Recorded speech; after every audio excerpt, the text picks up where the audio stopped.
मत्स्य आणि बंदर विकास मंत्री तथा सिंधुदुर्ग जिल्ह्याचे पालकमंत्री नितेश राणे यांनी 12 सप्टेंबर रोजी दुपारी 3 ते सायंकाळी 6 वाजेपर्यंत वेंगुर्ले तहसील कार्यालय इथं जनता दरबाराचं आयोजन केलं होतं। सिंधुदुर्ग जिल्ह्यातील नागरिकांना शासन पातळीवर कोणत्याही अडचणी किंवा समस्या असतील तर त्यावेळी सुटून त्यातून मार्ग निघावा यासाठी पालकमंत्री नितेश राणे यांनी जनता दरबाराद्वारे नागरिकांपर्यंत पोहोचण्याचं काम चालू केलंय। यापूर्वी झालेल्या अनेक जनता दरबाराला नागरिकांचा चांगलाच प्रतिसाद लाभलाय। आजवर झालेल्या जनता दरबारामध्ये नितेश राणे यांनी समोर असलेल्या अडचणी किंवा समस्या त्या विभागामार्फत लगेचच सोडवल्या आहेत।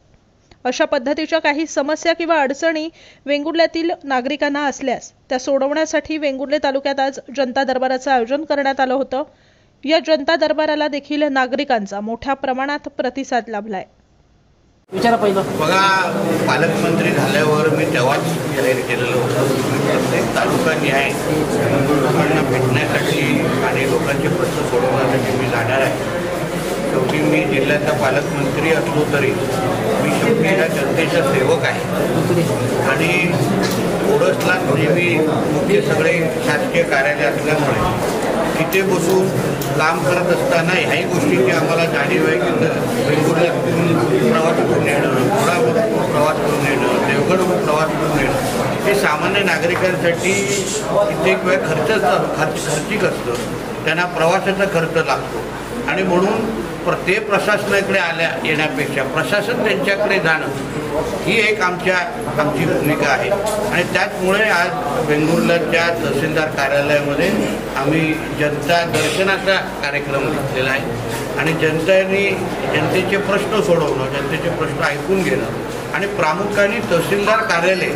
जे ह्या तालुक्याचं शासकीय मुख्यालय ज्याला आपण म्हणतो ते असल्यामुळे जनतेला इथले कमीतल्या कमी येण्याची संधी मिळाली पाहिजे, किंबहुना एकदा आल्यावर तोच प्रश्न सोडवण्यासाठी परत येण्याची संधीच मिळता कामा नये।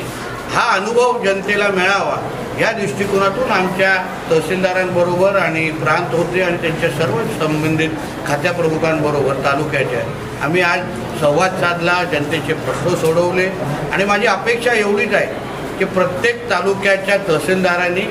आपल्या कार्यालयामध्ये झिरो पेंडेन्सी म्हणजे कुठलेच विषय प्रलंबित ठेवू नका। उदाहरण आमच्या राज्याचे मुख्यमंत्र्यांचं धोरणच आहे की प्रत्येक शासकीय कार्यालयाने झिरो पेंडेन्सी हा एकंदरीत प्रक्रिया राबवावी, जेणेकरून आपल्याकडे येणारा कुठलाच प्रश्न हा प्रलंबित असू नये, कुठलेच दाखले देण्याचे विषय प्रलंबित असू नये, जनतेचे कुठलेच प्रश्न सोडवण्याच्या दृष्टिकोनातून जास्तीत जास्त वेळ द्यावा, जेणेकरून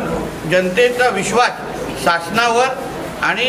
शासनाच्या अधिकाऱ्यांवर आणि प्रशासनावर वाढला पाहिजे ह्या दृष्टिकोनातून हा एक छोटासा प्रयत्न होता। त्याच पद्धतीने आज जसं वेंगुर्ल्यामधून सुरुवात केलेली आहे, मी माझ्या सिंधुदुर्ग जिल्ह्याच्या सगळ्याच तालुक्यांपर्यंत अशाच पद्धतीने मी जाणार आहे आणि जनतेचे दर्शन घेऊन त्यांची जास्तीत जास्त प्रश्न